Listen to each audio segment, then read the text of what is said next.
अस्सलाम वालेकुम वरहमतुल्लाहि वबरकातुह। नाज़रीन, उम्मीद करते हैं आप तमामी हज़रात खैरियत से होंगे इंशाअल्लाह। आइए आज के इस वीडियो में हम बात करते हैं कि ज़कात किसके ऊपर फ़र्ज़ है और आज के दौर में कितना पैसा हमारे पास होगा कि हम पर ज़कात फ़र्ज़ होगा। पूरा कैलकुलेशन कर करके आपको हम बताएंगे कि इस रमज़ान आज के दौर में हमारे पास कितना पैसा होगा, नकदी पूरा कैलकुलेशन करके आपको बताएंगे कि कितना पैसा होगा तो हम पर ज़कात फ़र्ज़ होगा और ज़कात किसको लेना चाहिए। आज बहुत सारे लोग ज़कात लेते फिरते हैं, तो मैं आपको बताऊंगा कि कितना पैसा जिसके पास होगा वो ज़कात नहीं लेगा और कितना पैसा नहीं होगा तो वो ज़कात ले सकता है। तो शरीयत ने किसको ज़कात लेने का हुक्म दिया है और किसको ज़कात देने का हुक्म दिया है, ये दोनों बातें आज के इस वीडियो में पूरी तरीके से आपको समझा दूंगा। तो देखिए, ज़कात सबसे पहले हम बात करते हैं कि ज़कात किसके ऊपर फ़र्ज़ है। देखिए, गरीब पर तो ज़कात फ़र्ज़ होता नहीं। पहले अल्लाह ताला आपको मालदार बनाता है, आपको माल अता करता है, फिर आपको हुक्म देता है कि आप ज़कात अदा कीजिए। तो अब मालदार शरीयत के रूह से, शरीयत मालदार किसे कहती है, मालदार लोग कौन है, शरीयत की नज़र में मालदार कौन है? तो जो साहिब निसाब होगा वो शरीयत की नज़र में मालदार होगा। तो चूँकि साहिब निसाब का वर्ड आप अक्सर सुनते रहते हैं और इस वीडियो में भी आप बार बार सुनेंगे, तो मैं साहिब निसाब को पहले ही क्लियर कर आपको आगे की बात बताऊंगा। साहिब निसाब वो है शरीयत की नज़र में जिसके पास 52.5 तोला चांदी या 7.5 तोला सोना है, या दोनों को जो है 52.5 तोला सोना चांदी नहीं है, 7.5 तोला सोना नहीं है, लेकिन कम है उससे, और दोनों को मिला करके अगर हम किसी एक की यानी 52.5 तोला चांदी पर भी पहुंचते हैं तो आप साहिब निसाब हैं। मैं आपको पूरा कैलकुलेशन जोड़ करके भी बताऊंगा कि कितना पैसे में 52.5 तोला चांदी आ जाता है आज के दौर में, तो वीडियो में आखिर तक ज़रूर बने रहिएगा। तो आपको मैंने बताया कि 52.5 तोला चांदी या तो चांदी की शक्ल में हो, फॉर्मेट में हो, या सोना चांदी मिला करके हो, या नकदी आपके पास हो, तो जितना के 52.5 तोला चांदी आ जाए तो आप पर ज़कात फ़र्ज़ है। तो देखिए, ज़कात फ़र्ज़ होने के बाद किन किन चीज़ों से ज़कात निकाली जाती है, पहले उसका लिस्ट आप देख लीजिए। मैं चाहता हूं कि आप एक पेन और एक कॉपी ले लें, एक पन्ना ले लें जिसमें आप लिख लें, ताकि आप जब ज़कात करने के लिए कैलकुलेशन करने के लिए बैठे तो आपको आसानी हो कि इन चीज़ों से ज़कात निकाली जाती है, इन चीज़ों को पैसा इन चीज़ों का जो है हिसाब लगा करके आप ज़कात निकाल सकते हैं।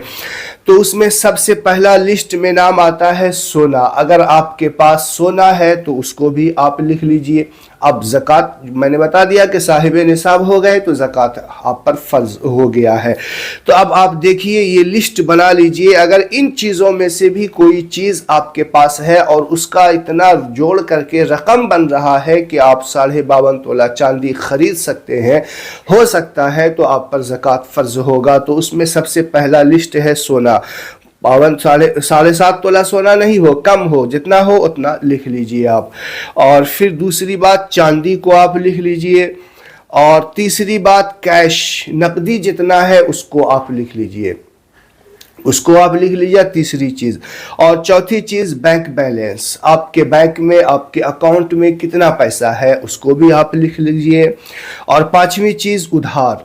अगर आपने जिसको उधार दिया, और उस उधार की मिसाल यूं है कि अगर आपको यकीन है कि ये उधार पैसा मेरा वापस आ जाएगा तो उस उधार पैसे पर भी ज़कात होगा, लेकिन अगर ये यकीन ना हो कि आएंगे या नहीं आएंगे तो फिर उस उधार पैसे पे ज़कात नहीं होता है। लेकिन यकीन अगर है कि नहीं, ये शख्स ऐसा है कि दे देगा, चाहे किसी भी सूरत में दे, कैसे ही दे, थोड़ा लेट करे, अगर किसी मजबूरी की वजह से नहीं दे पा रहा है, लेकिन जैसे ही इसके पास आएगा दे देगा, तो आप जो है उस उधार पैसे का भी आप अपने उसमें लिख लें। और छठी चीज़ है सिक्योरिटी। अपने सिक्योरिटी में कुछ मनी दिया हुआ है, कुछ पैसा दिया हुआ है, उसको लिख लें। और सातवां है पॉलिसी, अगर कोई पॉलिसी किए हुए हैं तो उसको भी आप लिख लें, जितने चीज़ की जितने पैसे की पॉलिसी हो उसको लिख लें। और आठवीं चीज़ है गैर मुल्की करेंसी, अगर इस इंडिया के बाहर का कोई करेंसी हो, रुपया हो, चाहे वो डॉलर की शक्ल में हो, चाहे वो रियाल की शक्ल में हो, और किसी भी शक्ल में हो, तो उसका कितना पैसा बन रहा है उसको भी आप लिख लें। और दूसरी बात है बॉन्ड्स, अगर आप बॉन्ड्स लिए हुए हैं तो उसको भी आपको लिखना है। और 10वीं चीज़ है कोई फंड वसूल किया, अगर कोई किसी का कोई फंड वसूल किया हुआ है, आपके पास कोई फंड है, आप ही का, आपने किसी चीज़ मकान बनाने के लिए कोई फंड जमा किया हुआ है कि मैं मकान बनाऊंगा, या कोई और चीज़ करने के लिए आपने एक फंड बना रखा है, आपका ही फंड हो, आवाम का नहीं हो, लोगों का नहीं हो, आपका फंड हो, तो उस फंड को भी आपको लिखना है।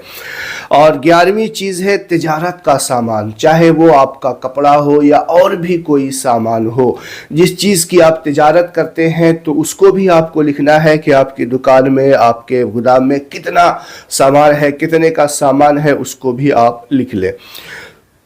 और 12वीं चीज़ है बेचने की नीयत से जो कोई चीज़ खरीदी गई हो, चाहे वो मकान हो, गाड़ी हो, और भी कोई चीज़ हो, जो तिजारत की नीयत से, बेचने की नीयत से आपने कोई मकान ख़रीदा और ये नीयत से ख़रीदा, आपको जो रहने का मकान है हाजत असलिया में शामिल है वो है, इसके अलावा आपने कोई मकान ख़रीदा कि इसकी कीमत जब बढ़ जाएगी तो हम इसको बेचेंगे। आपने कोई चीज़ ज़मीन ख़रीद ली बेचने की नीयत से कि जब इसकी कीमत बढ़ जाएगी तो हम इसको बेचेंगे, या कोई गाड़ी खरीद ली कि अब इसकी कीमत जब बढ़ेगी कुछ इजाफा मिलेगा तो हम इसको बेचेंगे। तो ये चीज़ें हाजत असलिया के अलावा होती है, तो इन चीज़ों पर भी ज़कात होती है, तो उसको भी लिख ले। और 13वीं चीज़ वो है कच्चा माल, आपके गोदाम में अगर कोई कच्चा माल है, कोई आप काम करते हैं, कोई चीज़ ऐसी है, कारखाना है कि जिसका कच्चा माल जमा है, स्टॉक है, और फिर उस चीज़ से आप जो है कोई पक्की चीज़ बनाएंगे, कोई कारखाना में आपके यहाँ बनता है, तो उस कच्चे माल की लिस्ट बना ले, कितने पैसे का कच्चा माल है, तो उसको भी लिख ले। तो ये सारी चीज़ें 13 चीज़ें मैंने आपको बताई, सारी चीज़ों को आप लिख लेंगे। और कोई ज़रूरी नहीं है कि सबके पास ही ये सारी चीज़ें हो, अगर सारी चीज़ें नहीं है तो भी कोई बात नहीं, जितनी चीज़ें आपके पास है, मिसाल के तौर पर इन 13 चीज़ों में 5 चीज़ें आपके पास है तो आप 5 चीज़ों को ही लिखेंगे जब कैलकुलेशन करने बैठेंगे। और अगर 2 चीज़ें हैं तो 2 चीज़ों को ही लिखेंगे, 10 चीज़ें हैं तो 10 चीज़ों को ही लिखेंगे इनमें से। और फिर इनको सबको जो है कैलकुलेट कर करके कि ये चीज़ इतने पैसे का, ये चीज़ इतने पैसे का होने के बाद, मिसाल के तौर पे आपके पास 5 लाख रुपए इन सारी चीज़ों के, जो भी चीज़ आपके पास है, 5 लाख रुपए जमा हो गए, यानी 5 लाख रुपए का ये सामान है मेरे पास। तो अब 5 लाख रुपए का सामान हो गया तो आप पर ज़कात फ़र्ज हो गया है। और मैं आपको असल कीमत भी बताऊंगा, कम से कम कितना होगा तो भी ज़कात होगा। तो मैं आपको ये ज़कात निकालने का तरीका बता रहा हूं। तो ये 5 लाख हो गया। अब आपको ये देखना है कि ये 5 लाख का सीधा ज़कात नहीं निकालना है, क्योंकि इन चीज़ों को आपने जमा किया है, तो अब इसमें से आपको माइनस भी करना है। तो माइनस क्या करना है कि अगर आप किसी का कर्जा लिया हुआ है, किसी को कर्जा देना किसी का लिया हुआ है मिसाल के तौर पे, उसमें से तो हमको वो पैसा अलग करना है कि देखो मेरे ऊपर कर्जा है, इतना पैसा कर्जा है, इसको लिख लिया आपने, इतना कर्जा देना है। और अगर आप किराए के मकान में रह रहे हैं तो मकान तो किराए का देना होगा, तो उसको भी उस महीने का जो है किराए का जो है पैसा लिख लें। और साथ में अगर आपने अभी तक बीवी का महर अदा नहीं किया है तो आप बीवी के महर को भी अलग कर सकते हैं, और उसको अलग करने के बाद उसको देना होगा। बिजली का बिल, पानी का बिल, और जो भी अगर वर्कर काम कर रहा हो तो उसका तनख्वाह आपको देना होता है, तो उस वर्कर के तनख्वाह को भी जो उस महीने देना है तो उसको भी आप माइनस कर लें। और जो भी आपको अपने ضرورت کے اعتبار سے آپ کے انڈر جو کام کرتے ہیں یا آپ کسی سے لیے ہوئے ہیں یا آپ کا جو بھی اس مہینے کا جو جائز خرچ ہے وہ ان سب کو آپ مائنس کر لیں گے. مثال کے طور پہ 5 لاکھ روپے میں اب ان چیزوں کو آپ نے مائنس کیا تو 1 لاکھ روپے مائنس ہو گئے. میں مثال کے طور پہ آپ کو سمجھانے کی کوشش کر رہا ہوں, اس میں کم زیادہ ہو سکتا ہے آپ کے اعتبار سے. تو لاکھ روپے مائنس کر لیا تو اب بچے 4 لاکھ روپے, تو اس 4 لاکھ روپے کا آپ کو زکوٰۃ دینا ہوگا. یہ جو 1 لاکھ روپے مائنس کیا اس میں زکوٰۃ نہیں ہوگا کیونکہ یہ حاجت اصلیہ میں شامل ہو گیا, اور جو حاجت اصلیہ یعنی جو ضرورت کی چیزیں ہیں اس پہ زکوٰۃ نہیں ہوتا. تو اب 4 لاکھ روپے کا زکوٰۃ آپ پر جو ہے 2.5% کے حساب سے 1 لاکھ کا 2,500 ہوتا ہے, تو 4 لاکھ کا 10,000 روپے آپ کا زکوٰۃ ہو گیا. تو یہ ہے زکوٰۃ نکال کا جو ہے کیلکولیشن. امید ہے میں نے آپ کو آسان طریقے سے سمجھا دیا ہوگا. تو یہ چیزیں کیلکولیشن کرنے کا یہ طریقہ ہوتا ہے.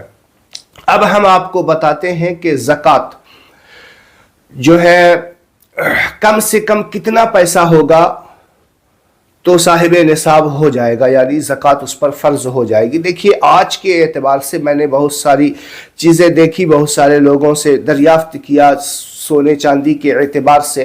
تو آج کے دور میں اگر کسی کے پاس 60,000 روپے ہے تو وہ شریعت کی نظر میں صاحب نصاب ہے. جی ہاں, 60,000 روپے آپ کے پاس نقد ہو یا 60,000 روپے کی چاندی ہو یا اور تجارت کا سامان ہو آپ کے پاس, تو آپ صاحب نصاب ہیں.